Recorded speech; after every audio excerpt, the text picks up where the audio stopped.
Welcome back to our video, and today we're going to be talking about how to use your phone effectively. So many people just mindlessly use your phone. I don't need to say this. You see your peers, you see your colleagues just on TikTok scrolling, and it really is saddening. And if you're watching this video, you have the drive to improve, and really, if you are not improving, if you're not on self-improvement, click off this video. Click it off because it's not for you. It really isn't. So now that I'm talking to people who actually are dedicated, I want to share an experience. So the first thing I did on my self-improvement journey was disconnecting through my phone. And I saw the benefits. I saw how my mood increased, like how my attention span increased, how like I was just so mentally stronger. I was in control of my cravings and urges. And that is so powerful. So many people forget that these days. And on this channel, I really advocate for that type of strength, not just the physical strength, the mental strength too. Today, I'm going to be teaching you how to actually just disconnect through your phone, disconnect from it. Just make sure that you're using it moderately and smartly, using it for your advantage, not your disadvantage. So first off, I want to go throughout someone's day in terms of using their phone.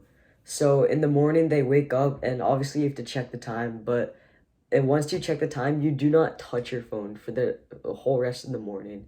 Like, yeah, try to refrain from making messages, from checking social media, like once you wake up. When you gain consciousness and you're laying in the bed, you have to get up. You have to get out of bed once you are awake and thinking. You cannot just reach for your phone the second you can see and you actually have consciousness. Because once you do that, you just kill all the energy you have. All the energy just goes down the drain.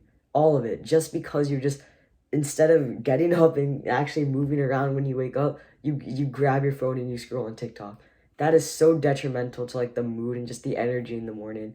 You're gonna feel more groggy if you do that. So just refrain from touching it from then, and then also once you leave the door, that like if for work or for school, whatever it be, try to just not use your phone for the entire morning. All right, now that we're in school and we're in work, you have to use it, obviously. Like for me, a lot of we play Kahoots and quizzes. It's like this online testing and like a trivia game almost. And that's fine. Obviously, you have to use it for then. And don't cry if your screen time gets over an hour because of that. But yeah, you just really want to, you have to use it, obviously. Just try to not use it when you can. So only use it when the teachers or when you have to send an email or when like it's mandatory. Because if you can only use it when it's mandatory, that is so powerful because you're in control of yourself. Try to keep it in your work bags, in your school bag, like keep it in a pocket. Don't keep it in your like a pant pocket. That's gonna just lead to temptations more and more until eventually you just use it, and we're trying to not do that. All right, once you get back home from work or school, it's pretty late and you don't know what to do, so you get on TikTok.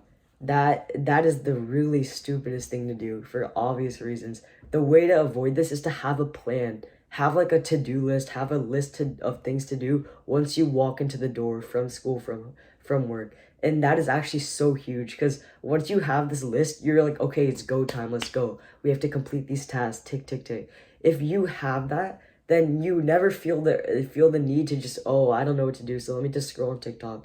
Like it sounds stupid. It really does. But in the moment, it doesn't seem as stupid. All right, so now we're going into the specifics. This is like what to do with your phone. So the first thing I have here is what apps should be off your phone. And this is gonna get kind of some controversial stuff because so many people have these apps and use excuses, but I'm just gonna tell you some. So TikTok and YouTube both should be out of your phone. There's no excuse for those. Like there are some excuses for the ones I have later on, but no excuse for YouTube and TikTok. If you say sometimes you need to unwind, if you have a healthy living, healthy mindset, healthy living, you don't need to unwind. I want you to understand that. And so many people just say, oh, I need to have some fun. I need to just unwind sometimes. No, you don't need to unwind sometimes when you're on self-improvement because your lifestyle is just so healthy and so upbringing that you're unwinding all the day.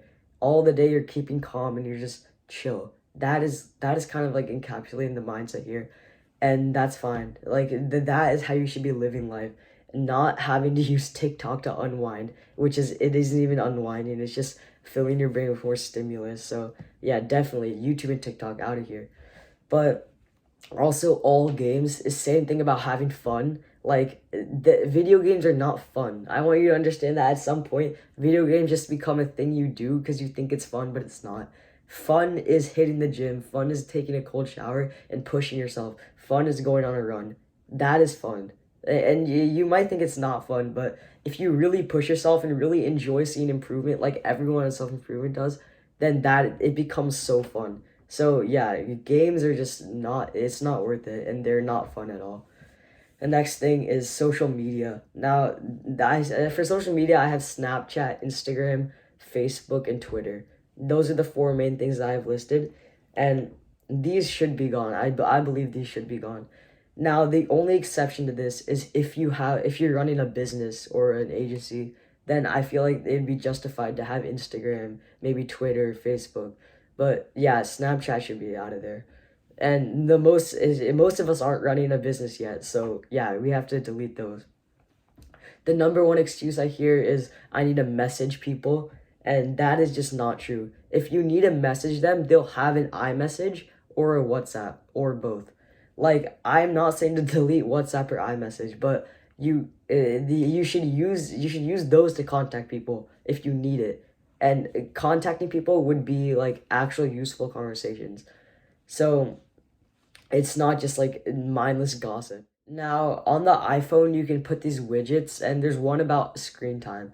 Now, I really love this widget, and I think I'm gonna throw up a video of how you actually get it. I think I recorded it really quickly. But yeah, that's how screen time widgets are really useful. They're really useful because it helps you monitor your time on your phone. And you have to keep it, you try to keep it under like 2 hours. Under 2 hours is kind of the sweet spot for me, and I usually go over 2 hours because I'm like using it for Google Classroom and stuff like that for school related. Like if for recording these videos, it actually takes a long time. So yeah, but mine might not be above 2 hours, and that's the thing.